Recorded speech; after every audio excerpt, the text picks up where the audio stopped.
NIC Asia presents जनता जान्न चाहन्छ। Title sponsor bank पनि साथी पनि राम्रो पनि हाम्रो पनि। स्पोन्सर्ड बाइ LIC नेपाल, जीवन रहँदा पनि जीवन पश्चात पनि। तपाईको फेभरेट रियल अब नयाँ ट्रेन्डी पेट बोटलमा। गर्वैदेखि बलियो भूगर्भ सिमेन्ट। स्तरीय प्लम्बिङको भरपर्दो नाम मार्बल। ट्रकोसान किसान लिकेजको नो टेन्सन। तोर भरपर्दो सेवाको लागि सधैँ र सदैवको लागि अष्टाङ्ग आयुर्वेद हस्पिटल। केबी स्याम डुबाल ब्रान्ड, हाम्रो सामान हाम्रै स्वाभिमान। जीवन बीमा गरौँ नेपाल लाइफ इन्स्योरेन्स, किनकि जीवन अमूल्य छ। नोबेल बैंक, सँगै अघि।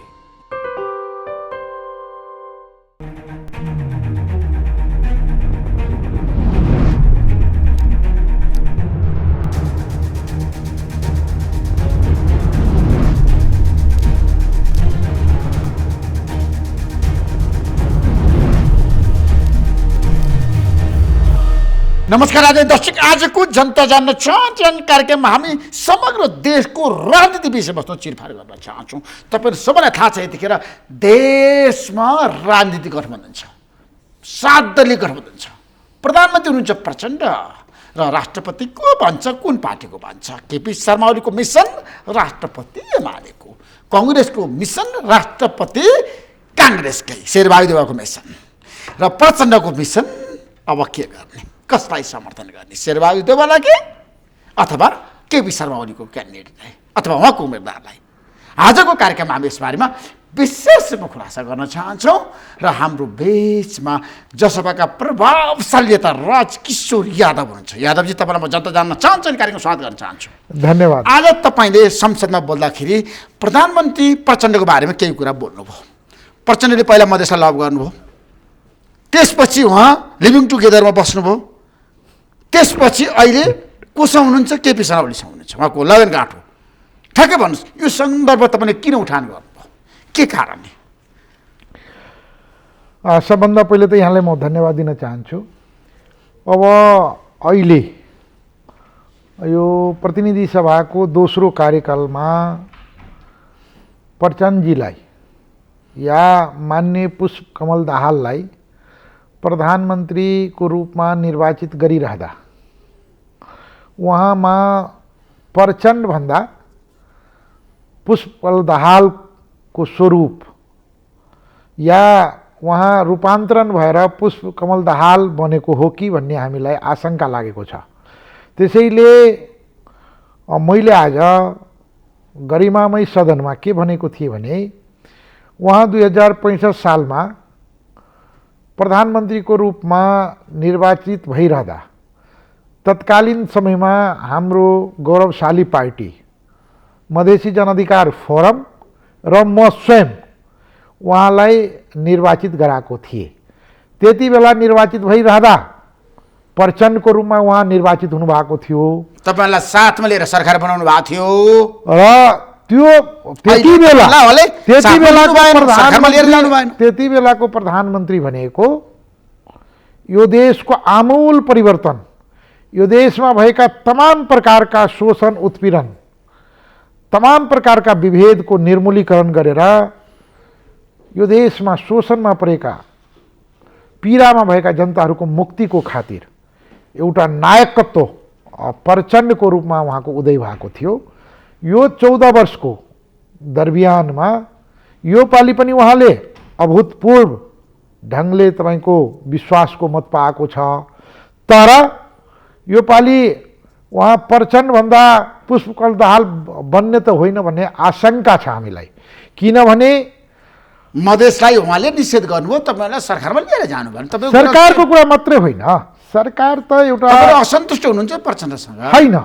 उहाँले जसरी जुन मुद्दाहरू उठान गरेर यहाँसम्मको यात्रा तय गर्नुभयो, यो देशको नेपाली राज्य सत्ता जुन प्रकारको विभेदमा आधारित राज्य सत्ता थियो त्यसलाई तपाईँको रिस्ट्रक्चरिङ गरेर यो सबैको साझा नेपाल बनाउने, मधेसी, दलित, आदिवासी जनजाति, थारू, मुसलमान सबको प्रतिनिधित्व हुने गरी, सबको साझा त्यो झल्किने गरी जसरी सबै प्रकारका विभेदहरूको निर्मूलीकरण, यो राज्यमा सबैको साझेदारी भन्ने जुन सोचका साथ अगाडि बढ्नु भएको थियो, तर उहाँ सरकारको प्रधानमन्त्रीको रूपमा निर्वाचित भइरहँदा त्यो विश्वासको मत माग्ने बेलामा उहाँको जुन प्रकारको एउटा क्रिटिकल एप्रोच थियो उहाँको आफ्नै बारेमा, उहाँले विगतमा कहाँ कहाँ कमजोरी गरे, अब कमजोरी गर्ने छैन, अब फेरि एकचोटि नेपाल निर्माण गर्नको लागि, सबैको नेपाल बनाउनको लागि,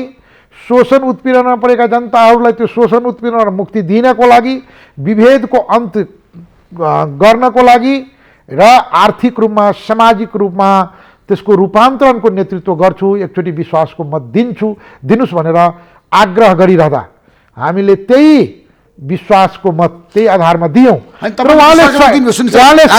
उहाँले सरकारको जुन फर्मेसन गर्नुभयो, अहिले सरकारको स्वरूप हेर्दा जुन प्रकारको मेसेज दिन सक्नु पर्थ्यो त्यसमा चुकेकै हो। प्रचण्ड कहाँ कसरी चुक्नुभयो बुदागत रूपमा? एक दुई अब सबभन्दा पहिले त यो देशको वास्तवमा आधी आबादी भएको मधेसको प्रतिनिधित्व त्यहाँ देखिँदैन।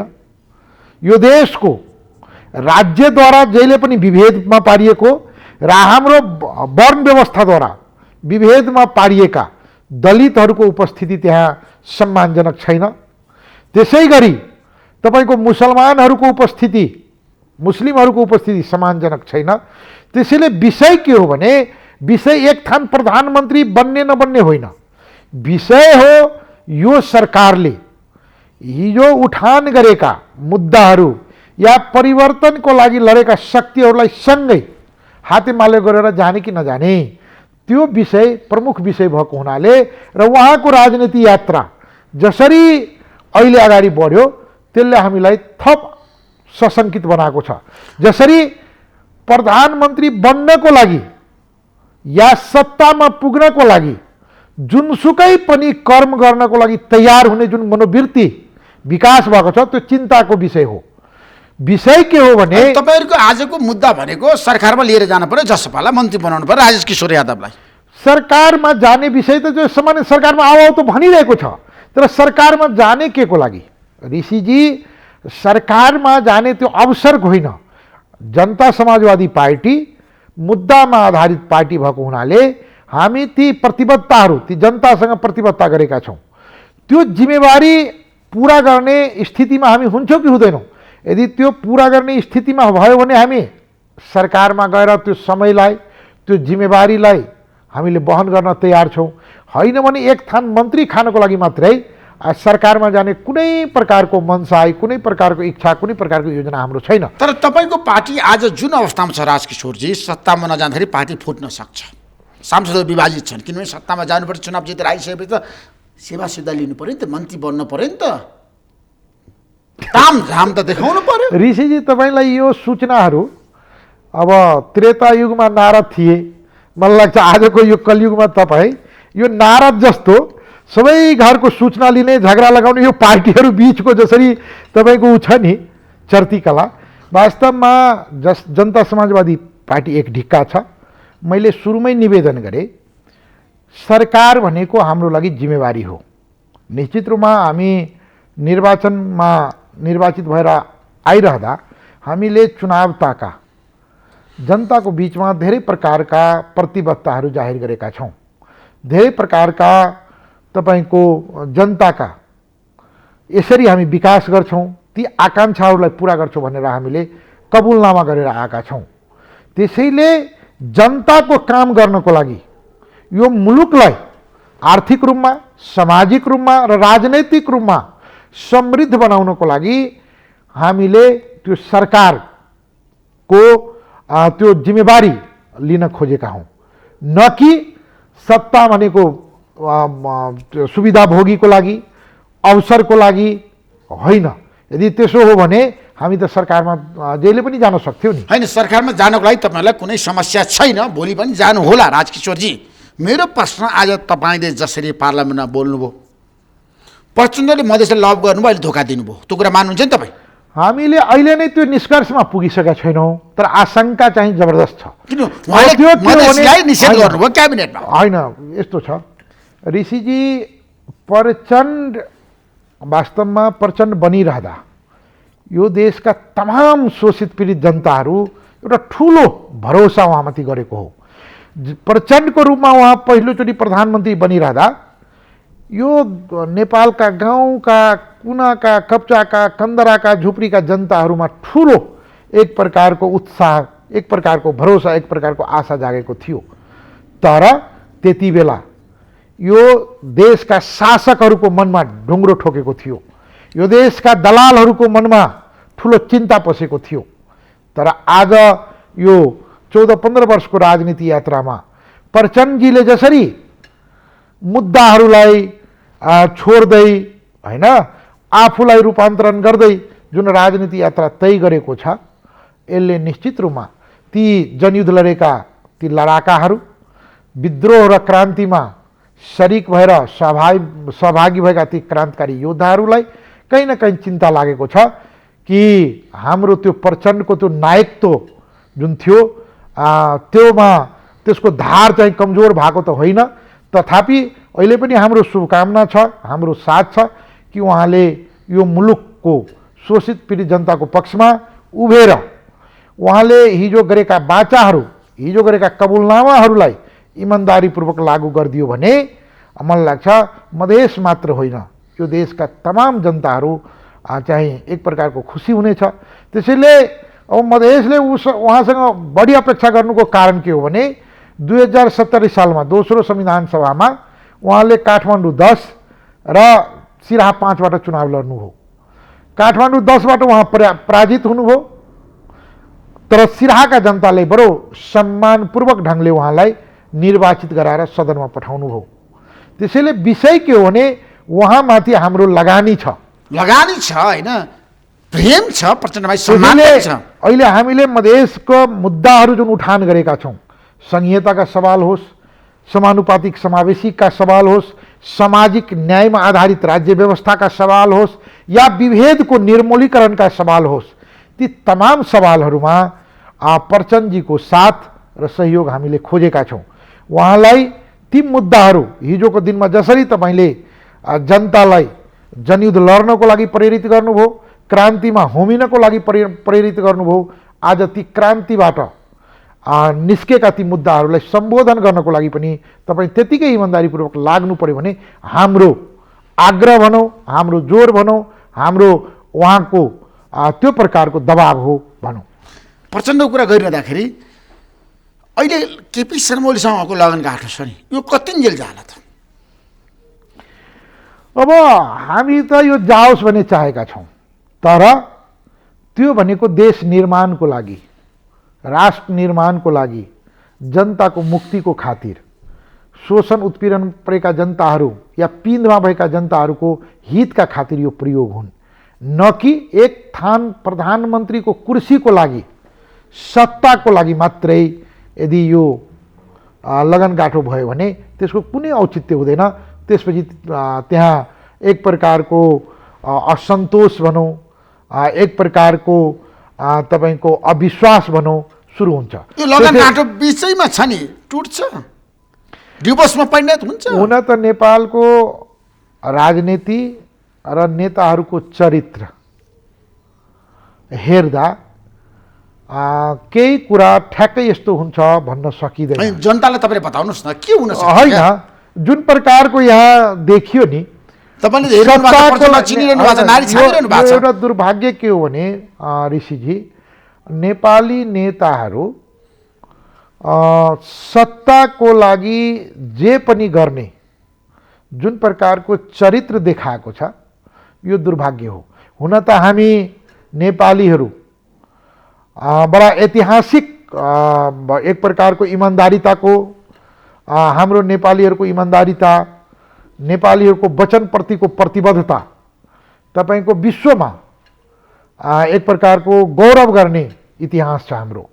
तर नेताहरूको चरित्र हेर्दा पहिले के थियो भने, हुन त हामी जनकका भूमि राजा सल्हेशका विचारबाट प्रशिक्षित मान्छे हौँ।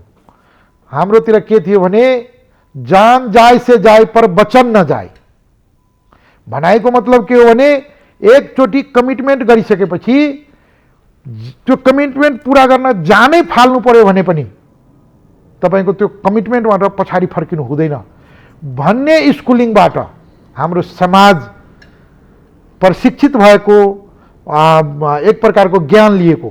तर नेपाली नेताहरूको चरित्र हेर्दा वचन जाए तो जाए, सत्ता नजाए, सत्ताको लागि जे पनि गर्छ, सत्ताको लागि जे पनि गर्न जुन प्रकारको चरित्रहरू देखा परेको छ, जुन प्रकारको विचार सिद्धान्त आदर्शलाई हुरमुत लिने काम गरेको छ, यो एउटा चिन्ताको विषय हो। नेपाली राष्ट्रिय राजनीति जुन प्रकारको डिग्रेडिङ भएको छ, यसको स्ट्यान्डर्ड जुन प्रकारको स्खलन भएको छ, यो हामी जस्ता युवा पुस्ताको लागि वास्तवमा चिन्ताको विषय हो। त्यसैले विषय के हो भने कोसँग गठबन्धन भयो त्यो प्रमुख विषय भएन, तर त्यो गठबन्धनका उद्देश्य के हो र त्यो गठबन्धन कति स्थायित्व हुन्छ। जुन प्रकारको यो बीचमा घटनाक्रमहरू विकास भयो, यसले त जति बेला जे पनि हुन सक्छ, जति बेला जे पनि हुन सक्छ भन्ने, त्यसैले यसलाई कुनै विचारको आधारमा कुनै सिद्धान्तको कसीमा राखेर विश्लेषण गरेर कहीँ पुग्न सकिँदैन। यो त के हो भने एउटा घटनाले तपाईको नसोचेको परिणाम ल्याइदिन्छ। यहाँले जुन प्रकारको अहिले दलहरूको बीचमा गठबन्धन छ, हाम्रो शुभकामना छ।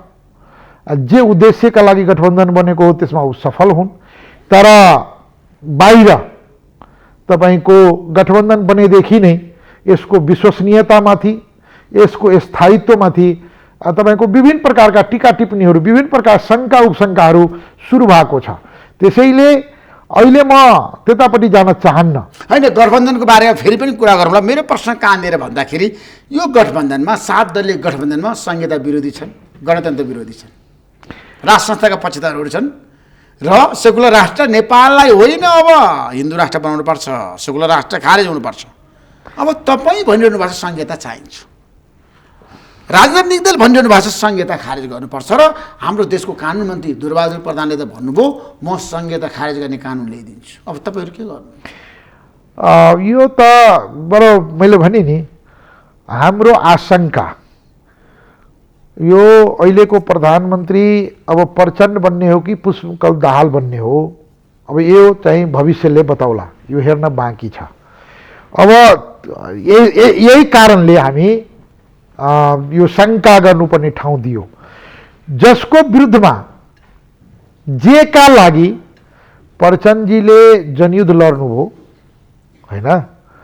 अब यो एक थान प्रधानमन्त्रीको रूपमा जसरी यहाँ सम्झौताहरू गरेको छ, यो बडो विचित्र प्रकारको विडम्बनापूर्ण घटना नेपालमा, यो नेपाली राजनीतिमा मात्रै यस्ता घटनाहरू। संहिता विरोधीहरूको भनाइ के छ भने अब संहिता देशको लागि घातक हुन्छ, यो सेतो हात्ती कतिन्जेल पाल्ने, यसलाई खारेज गर्नुपर्छ। रवि लामिछानेको पार्टी राष्ट्रिय स्वतन्त्र पार्टीको बटम लाइन आइसक्यो, राजनैतिक दलको पार्टी राप्रपाको बटम लाइन आइसक्यो। अब तपाईँहरू के गर्नुहुन्छ? अब मलाई लाग्छ अब हामीले के गर्ने भन्दा पनि यो संहिताले यो मुलुकको विविधतालाई सम्बोधन गरेको छ, संहितालाई अझै समृद्ध बनाउनु पर्ने, संहितालाई जनस्तरसम्म अनुभूति हुने गरी लग्नुपर्ने स्थिति छ। त्यसैले अहिलेको संविधानले कुन पार्टीले के बोल्यो, कुन नेताले के बोल्यो भन्दा पनि उहाँहरू स्वयं पनि यही संविधानको अन्तर्गत शपथ ग्रहण गरेर सरकारको मन्त्रीको रूपमा, मन्त्री बनेर के गर्ने राजकिशोरजी? उहाँहरू त संविधान विरोधी नेताको रूपमा आइसक्नुभयो। त्यसैले अब यो त योभन्दा विडम्बना के हुन सक्छ? यो यस्तो छ, संहिता खारिज उहाँहरूले चाहँदैमा हुने चिज होइन। मन्त्रीहरूले भन्न मिल्छ मिल्दैन संहिता खारेज गर्नुपर्छ भनेर? अब नैतिक उहाँले नैतिक रूपमा त मलाई लाग्छ भन्न मिल्दैन। यदि यो संविधानको शपथ खाएर, संविधानप्रति पूर्ण प्रतिबद्ध भएर, संविधानलाई अक्षुण्ण राखेर यसको कार्यान्वयनतिर जान्छु भनेर शपथ खाएको मान्छे मन्त्री भएर मलाई लाग्छ यस्ता कुरा गर्नु भनेको राजनैतिक रूपमा दिवालियापन हो, राजनैतिक रूपमा नैतिक पतन हो र राजनीतिक बेइमानी हो। कानुन मन्त्री भन्न मिल्छ मिल्दैन? देशको कानुन मन्त्री कुनै मन्त्रीले भन्न मिल्दैन।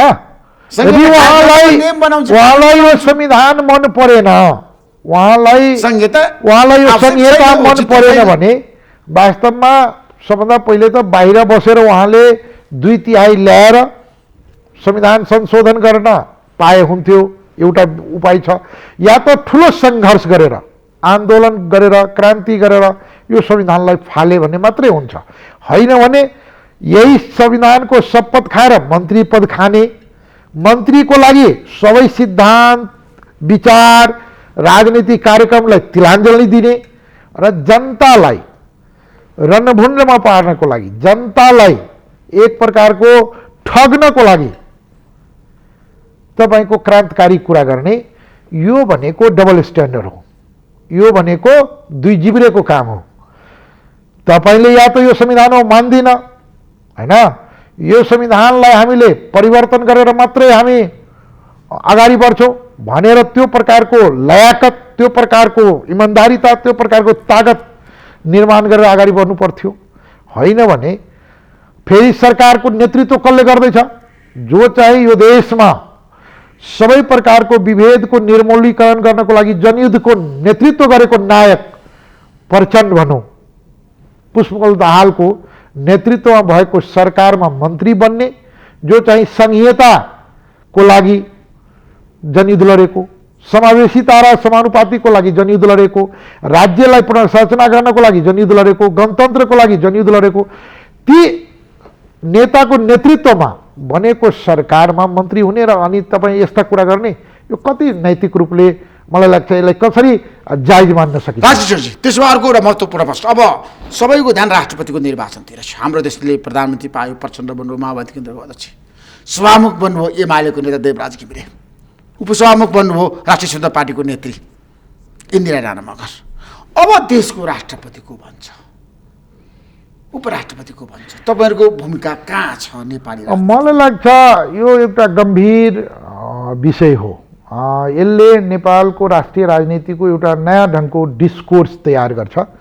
त्यसैले राष्ट्रपतिको जुन प्रकारको भूमिकाहरू विगतमा देखियो र यसले सबै राजनीतिक दलहरू राष्ट्रपति पदप्रतिको जुन मोह देखाइरहेको छ, यसको कारण के हो भने हामीले संविधानलाई ताकमा राखेर व्यवहारमा अर्कै प्रकारको प्र्याक्टिस जुन गर्यो, त्यसले गर्दा अहिले प्रधानमन्त्रीको पदभन्दा राष्ट्रपतिको पदप्रतिको मोह दलहरूको नेताहरूको बढी देखिएको हो। त्यसैले राष्ट्रपतिको चुनाव र त्यो पद, मलाई लाग्छ यो विषयमा नेपालको राष्ट्रिय राजनीति नयाँ ढङ्गले राष्ट्रिय राजनीतिमा नयाँ कोर्स होला, ध्रुवीकृत होला। अब रहेको उम्मेदवार को हुने, मधेसले राष्ट्रपति पाउने कि नपाउने, आज मेरो प्रश्न होइन। हामीले चाहिँ केही पाउनु भएको छैन अहिलेसम्म। हामीले त प्रधानमन्त्री पाउनुभयो, न सभामुख पाउनुभयो, न उपसभामुख पाउनु। हामीले चाहन्छौँ कि मधेसबाट राष्ट्रपति होस्। त्यो त हाम्रो लागि पार्टीको बटम हो। त्यति बेला हाम्रो लागि सुखानुभूति हुन्छ, त्यति बेला हाम्रो लागि त्यो खुसीको क्षण हुन्छ र यो मुलुकलाई भावनात्मक रूपमा एकता गर्नको लागि, मधेसी जनतालाई पनि यो राज्य मधेसीहरूको पनि हो भन्ने अनुभूति गराउनको लागि र लामो समय शासक वर्गबाट शोषणमा पारिएका, थिचिएका, मिचिएका जनतालाई राष्ट्रको सर्वाधिक सर्वोच्च पदमा आसीन गराउन पायो भने यो त मुलुकको लागि नै गौरवको विषय हुन्छ र हाम्रो लागि पनि गौरवको विषय हुन्छ। राष्ट्रपतिको लागि निश्चित रूपमा हामी एक भएर अगाडि बढ्छौँ र यसमा खालि मधेस बेस पार्टी नभनौँ, यसमा हामी मात्रै होइन, यसमा हामी न्यायको पक्षमा, विभेद विरोधको पक्षमा या सामाजिक न्याय, समावेशी राज्य व्यवस्था निर्माण गर्ने शक्तिहरूको बीचमा एक प्रकारको ध्रुवीकरण, एक प्रकारको एकता, एक प्रकारको मोर्चाबन्दी गराउने कोसिस गर्छौँ र हामीले राज्यद्वारा पिँधमा पारिएका जनताको प्रतिनिधित्व, जनताको छोरो यदि त्यो पदमा गयो भने ती पिँधमा भएका जनताहरूको मनोवैज्ञानिक रूपमा राज्यप्रतिको अगाध विश्वास र प्रेम बढेर जान्छ र दीर्घकालीन रूपमा यसले राष्ट्र निर्माणमा, राष्ट्रिय एकतामा, राष्ट्रप्रतिको त्यो सामूहिकतामा फाइदा हुन्छ भन्ने सोचका साथ अगाडि बढ्छ। राष्ट्रपति मधेस बेस पोलिटिकल पार्टीले पाउनुपर्छ भने तपाईँको बटम लाइन आयो होइन? आजको दिनमा मधेसी नेता हुनु पर्यो, जो सुकै होस्, त्यसमा तपाईँको विमत छैन। महन्त ठाकुर र उपेन्द्र यादवमा राष्ट्रपति को भन्ने त? अब अहिले हामी व्यक्ति को पछाडि नजाउँ। होइन, व्यक्ति उहाँ दुवैजना सम्मानित हुनुहुन्छ, आदरणीय व्यक्तित्वहरू व्यक्ति चाहियो। उहाँहरू हुनुहुन्छ, उहाँ दुवैजना देशको चाहिँ गण्यमान्य व्यक्ति त्यो चाहियो पदको लागि राष्ट्रपतिलाई। योग्य हुनुहुन्छ होइन।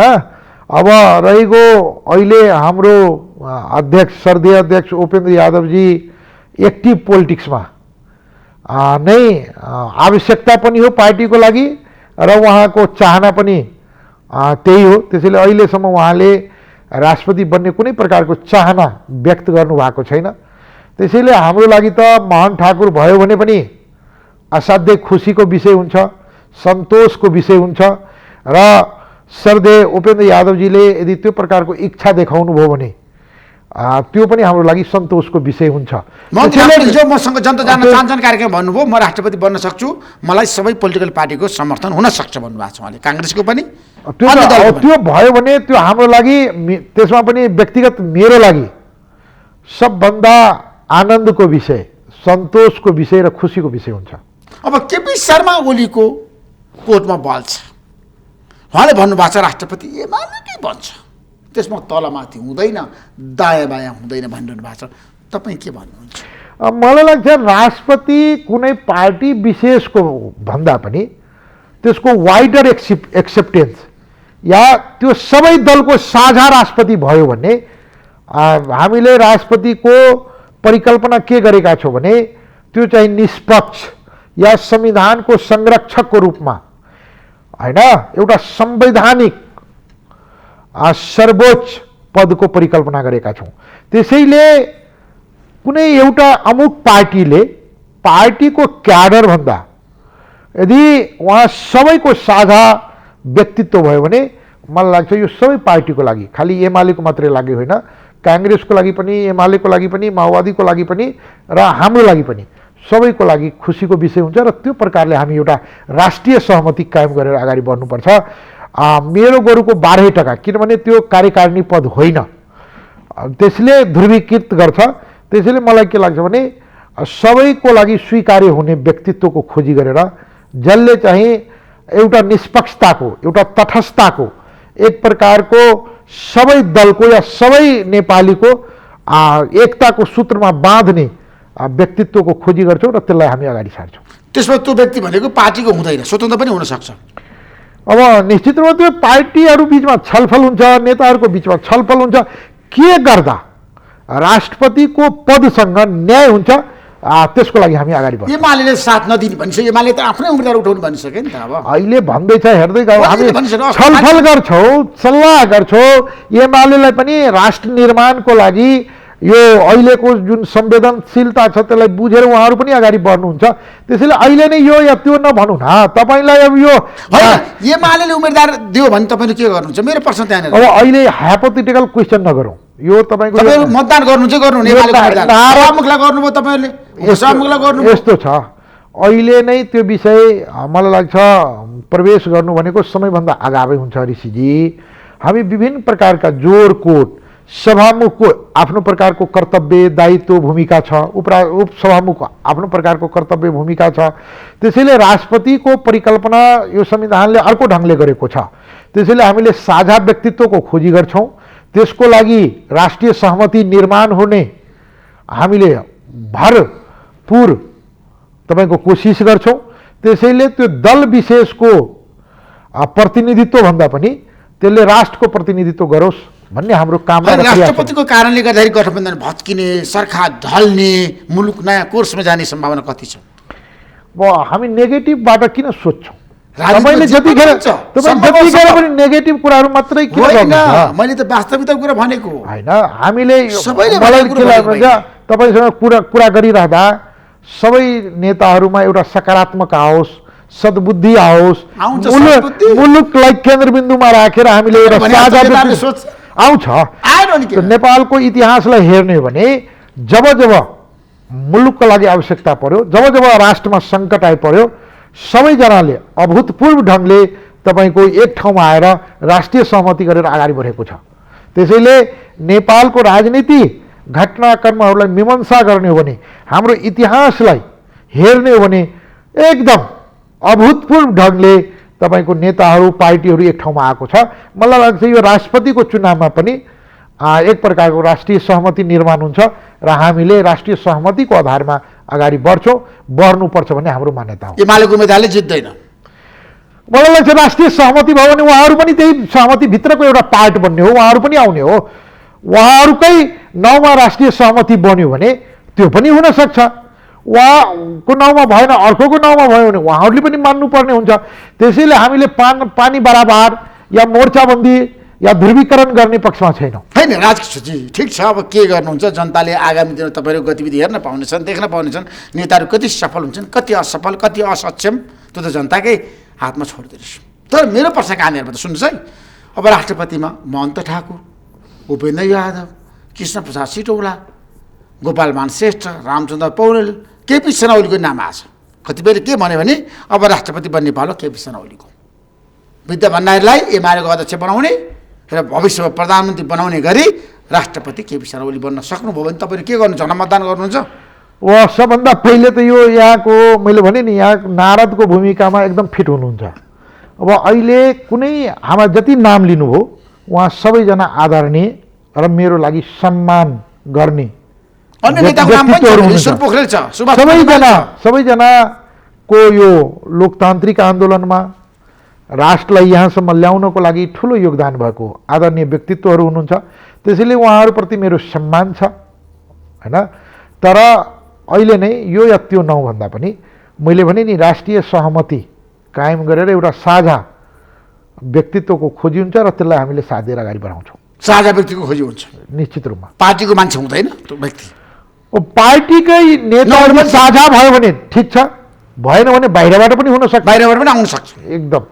त्यसो भए आज तपाईँले संसदमा भ्रष्टाचारको कुरा गर्नुभयो र गम्भीर विषयमा हाम्रो देशको भ्रष्ट नेताहरूलाई कारवाही गर्ने संयन्त्र छ, अख्तियार दुरुपयोग अनुसन्धान आयोग, तर अख्तियार काम गर्न नसक्ने अवस्था पुगेको छ।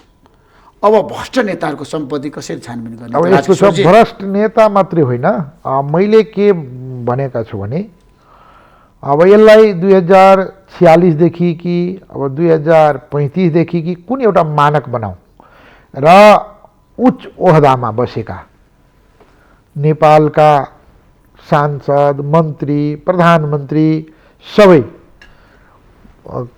नेपाल सरकारका कर्मचारीहरू, सचिव अधिकृतदेखि माथिका सबै या तपाईहरू जस्ता पत्रकारहरू पनि हैन, यदि अवैधानिक ढङ्गले गलत ढङ्गले सम्पत्ति कमाएको छ भने ती सम्पत्तिहरूलाई छानबिन गर्न सक्ने अधिकार सम्पन्न तपाईको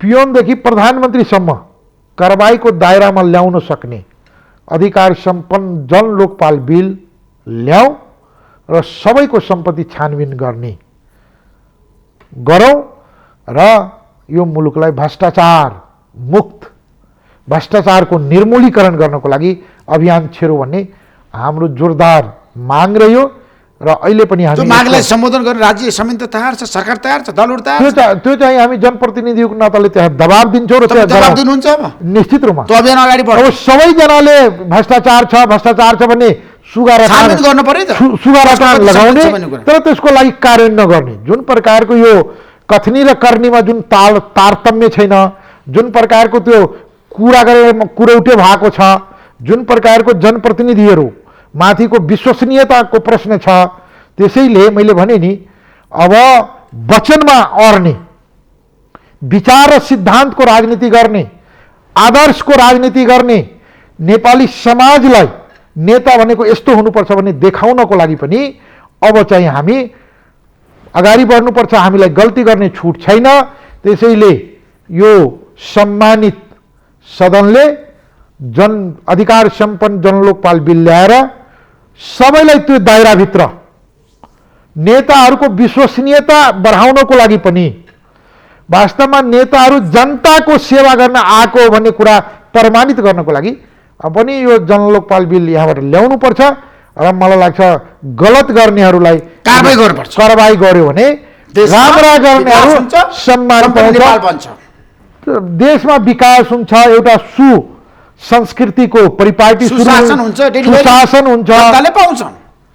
sir thank you so much Rajkishorji, महत्त्वपूर्ण समय दिनुभयो। तपाईँलाई म धेरै धेरै धन्यवाद दिन चाहन्छु। नमस्कार।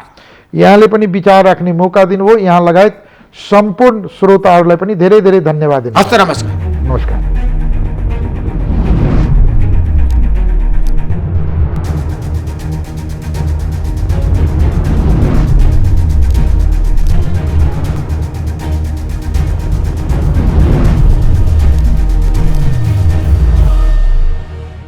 NIC Asia presents जनता जान्न चाहन्छन्।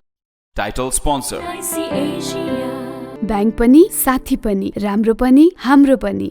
स्पोन्सर्ड बाई LIC नेपाल, जीवन रहँदा पनि जीवन पश्चात पनि। तपाईको फेभरेट रियल अब नयाँ ट्रेन्डी पेट बोटलमा। गर्वैदेखि बलियो भूगर्भ सिमेन्ट। स्तरीय प्लम्बिङको भरपर्दो नाम मार्बल। ट्रकोसान किसान लिकेजको नो टेन्सन। तोर भरपर्दो सेवाको लागि सधैँ र सदैवको लागि अष्टाङ्ग आयुर्वेद हस्पिटल। केबी स्याम डुबाल ब्रान्ड, हाम्रो सामान हाम्रै स्वाभिमान। जीवन बीमा गरौँ नेपाल लाइफ इन्स्योरेन्स, किनकि जीवन अमूल्य छ। नोबेल ब्याङ्क सँगै अघि।